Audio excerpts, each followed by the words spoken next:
Pick up ko na to kanina, hindi ko lang na-picturean kasi ang traffic dito. Thank you so much, ma'am. Yan, from Gospel Lights Baptist Church. So time check. Asterisk.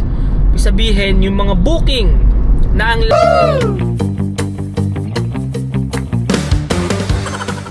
Good morning mga Pops. Another day, another biyahe series na naman. Today is Wednesday, October 1. Simula ng araw ng Oktubre ngayong taon mga Pops. So medyo matagal tayong di nakabiyahe. Siguro mga almost 2 weeks tayong di nakabiyahe mga Pops dahil may mga importanteng bagay tayong ginawa. Kung papansin nyo nga mga Pops dun sa ating latest vlog, September 19 pa yon, pero na-post ko lang ata kagabi lang.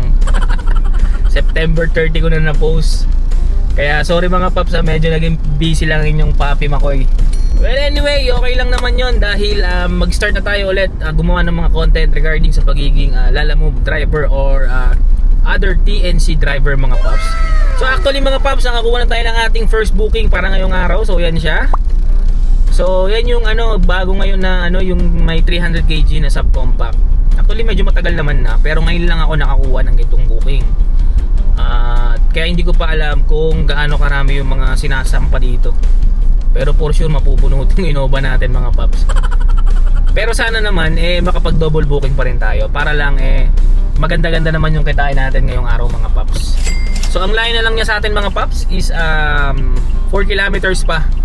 So mula dito sa Diliman. Actually Diliman din siya, dyan siya banda sa may mga scout. So habang papunta tayo doon, nag-aantay na rin tayo ng pang second booking natin para di lang rin masayang yung oras natin mga Pops. So update ko na lang kayo mamaya mga Pops kapag nandun na tayo sa ating pick up location. Let's go!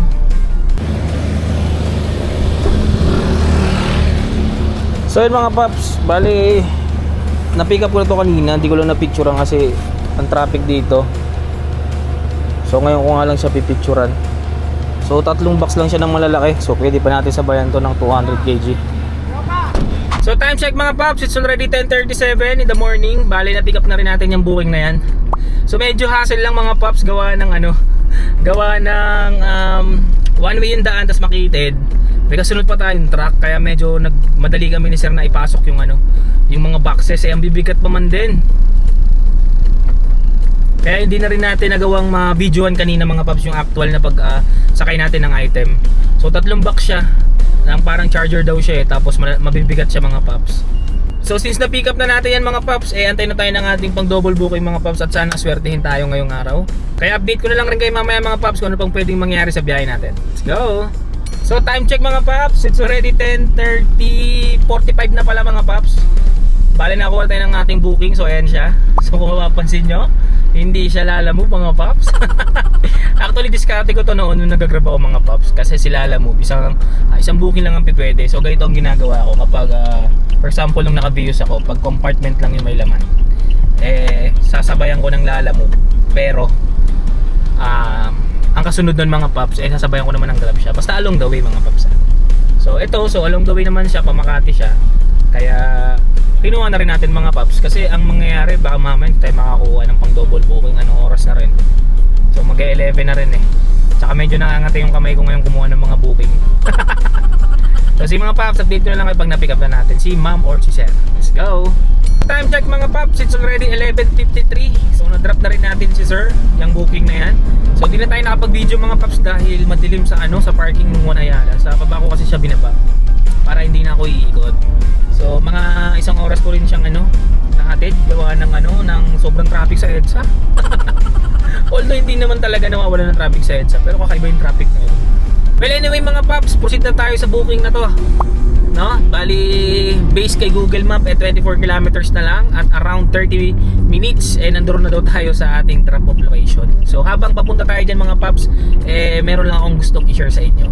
So bago ko nga mapanood mga Pops kay Idol Kaswabe tong video na to, nakita ko na to kasi madalas akong nag-check sa Google, madalas ako nag-check sa site ng Lalamove kung ano yung mga changes. So ayan siya mga Pops. So wala siyang notif sa apps, pero or di ko lang napansin. Nakita ko siya, medyo na nagulat lang ako mga Pops. Pero all goods na rin. So meron pala siyang parang may take note siya sa pinakababa. Nakala ko kasi applicable siya sa lahat ng booking. So ayan mga paps, may kita nyo dyan, medyo may changes sa pag-deliver sa pooling, sa regular at sa priority. So isa-isay natin mga paps. So yung sa priority to mga paps, kailangan less than or maximum 60 minutes ma-deliver mo na daw yung book na nakuha mo. So yung mga dumidiskarte ng short ride sa Lalamove, medyo olats to mga paps. Pero kahit papaano naman ang priority booking naman mga paps, gaya ng sabi ko sa inyo noon pa man, all goods in the hoods naman yung fare niya, no? So okay na rin yan mga paps. Pero kung mapapakiusapan mo naman si customer, why not, diba? Nasa pakikipag-usap lang rin yan mga paps. So yan yung sa priority mga paps, kailangan daw less than 60 minutes ma-deliver mo na yung booking. So next is yung sa regular booking. So ang nakalagay naman dyan is parang 1 hour may deliver mo na rin siya mga paps. Within 1 hour kailangan may deliver mo na rin siya. So yan ang isa pa sa egol mga paps, kapag yung diskarte mo double booking kapag short ride. Okay? And then yung isa pa mga paps yung ating pooling na booking. So kung dati within this day, ang alam ko nga mga paps pwede dati na kinabukasan Ngayon po is within 2 hours kailangan ma-deliver mo na si pooling mga paps. So egol talaga yung egol. Napakababa ng fare niya ni pooling. Imagine parang nape-pressure ka pang i-deliver ka agad si pooling kasi within 2 hours kailangan ma-deliver mo na siya. Pero may pero naman yan mga paps. Kaya nasabi ko may note yan, may asterisk. Ibig sabihin yung mga booking na ang layo ay 15 kilometers below, dun lang siya applicable mga paps. Okay, so ibig sabihin kung yung booking na nakuha mo mula pick up point hanggang drop off is less than 15 kilometers, kailangan sundin mo daw yan mga paps. Pero ang nakikita ko dyan mga paps, importante pa rin yung communication mo dun sa customer. Kasi pwede mo namang pakiusapan yan, basta maayos lang rin talaga yung pakikipag-usap mo dun sa customer. Papayag yan. Para lang ko sa mga short ride kasi for sure hindi ito applicable sa mga long ride gaya ng ginagawa natin mga paps. Kasi from Laguna 30 plus kilometers na kaagad yan. Ay from Diliman to Laguna nasa 30 plus kilometers na kaagad yan. So hindi naman applicable sa atin yan. So yun lang, sinare ko lang to mga paps para lang dun sa mga bubiyahe ng short ride, no? So kailangan din talaga na makasabay tayo sa mga pagbabago ni Lalamove. Kaya kailangan updated din tayo. Pero sana request ko lang sana makarating kay Lalamove. Alam niyo yun, yung pag nag-login ka sa Lalamove apps, biglang magpa-pop up. Kasi madalas na nagagaroon yung click view. Basta may mga ganun means kaso ako sa click view pero iba yung details kumbaga yung pag yung pag nag-invite ka ng paglalala mo, parang yun yung madalas lumabas. Pero sana yung mga ganito importanteng changes kay Lalamove, sana mag-notif siya. Isang linggo, araw-araw yun. Every morning na mag-open ka ng Lalamove apps para lang mabigyan pansin ng mga driver, para aware kami, di ba? So yun lang naman mga paps, sinare ko lang siya. Actually matagal naman na to mga paps, baka lang may makapanood nitong video natin hindi pa alam. So sana nakatulong to mga paps. So ulitin ko lang para sa So ulitin ko lang mga paps, isa-isay natin ulit na mabilisan lang. So yung priority daw mga paps, less than 60 minutes kailangan may deliver mo na. And then yung regular, at least at yung regular booking naman mga paps kailangan within 1 hour na-deliver mo na din siya mga paps. And then yung sumunod naman is yung pooling natin, yung pinakamagandang booking mga paps. Kailangan within 2 hours ma-deliver mo na siya. Pero take note, applicable lang to para sa mga booking na maximum para sa mga booking na 15 kilometers below. Alright mga paps. So yun lang mga paps, bale nandito tayo sa expressway. So i-update ko na lang kayo kapag nababa na natin itong item or parcel ni sir. Let's go!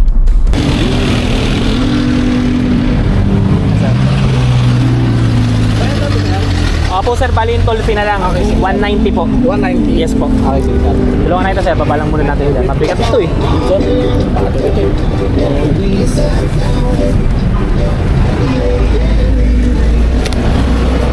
Ano po sir? UPS sir. Battery? Battery ng mga computer sir. Ginagawa pala itong KFC dito, no? Mabigat na.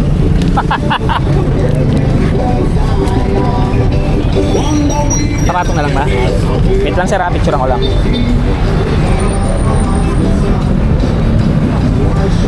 Okay na sir. So time check mga paps, saglit lang natin na-deliver. It's already 12:31. So na-drop na rin natin yung booking na yan. So antay-antay tayo ng ating booking dito sa may San Pedro, Laguna. Pero dahil bawal daw dito mag-park, hanap tayo ng ating matatambay mga paps. At balikan ko na lang kayo kapag nakakuha na tayo ng ating booking. Let's go! So time check mga paps, it's already 12:39 in the afternoon. So nakakuha na rin tayo ng booking mga paps. Pero hindi siya lalamove. So ayan siya mga paps, in-drive siya.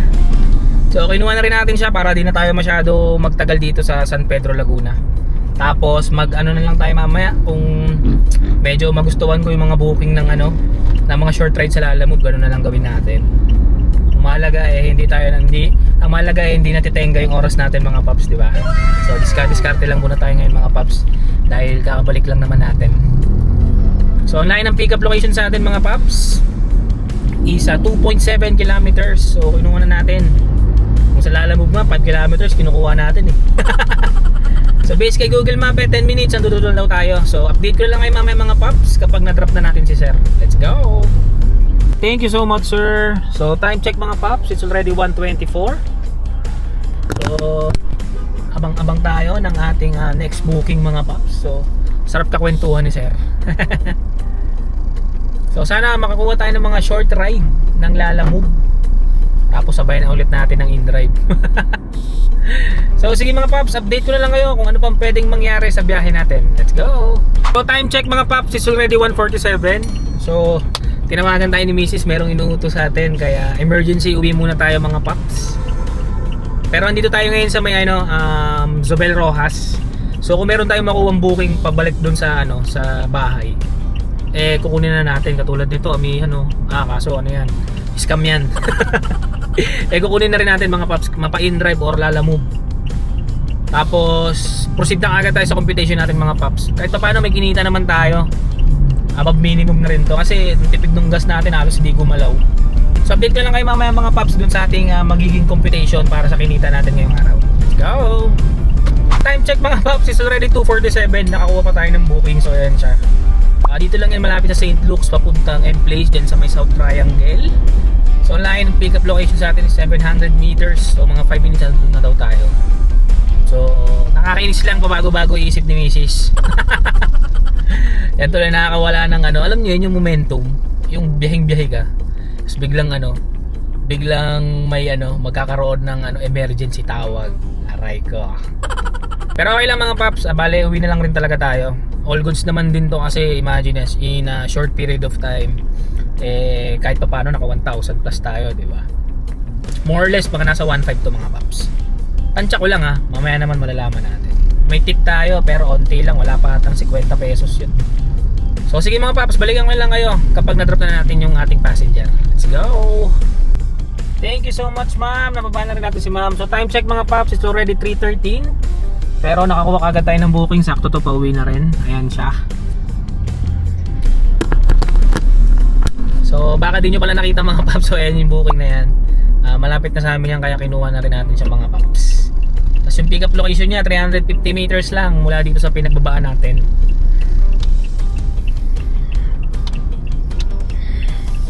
So sige mga paps, balikan ko na lang kayo mamaya kapag na-drop na rin natin itong booking na to. Tapos diretso computation na tayo. Let's go! So thank you so much ma'am. Yan, from Gospel Lights Baptist Church. So time check mga paps, it's already 3:31. So nababa na rin natin si ma'am. At diretso na tayo ulit, alamin natin kung magkano yung kinita natin ngayong araw. Let's go! So touchdown na tayo mga paps. So bilisan na lang natin mag-compute mga paps. Bale napauwi tayo ng maaga ngayon dahil may utos sana sa atin si Mrs. kaso hindi naman natuloy. Pero okay lang, at least maaga rin tayo nakauwi. Siguro 10 tayo umalis, let's say 3 natapos tayo.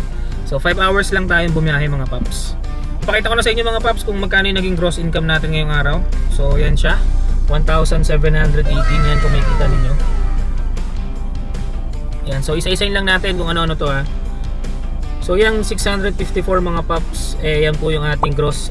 Yan po yung ating kinita sa Lalamove. Awas na po dyan yung commission niya. And then yung 1,021, yan naman po yung kinita natin sa InDrive mga paps. At syempre yung 43 pesos, ayan naman po yung naging tip natin ngayong araw. So pwede na rin mga paps. At syempre para naman makumpit natin yung neto or yung take home money natin, kailangan lang natin bawas yung mga expenses natin.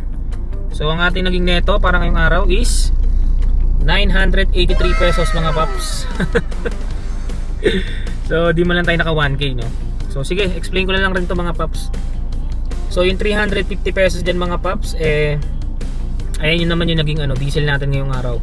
Parang 300 pesos nga lang to, pero ginawa na lang natin 350 pesos. And then yung sa maintenance natin mga paps, since 5 hours lang tayo, 300 pesos na lang yung ilagay natin dyan. Dapat nga wala na sana pero okay lang.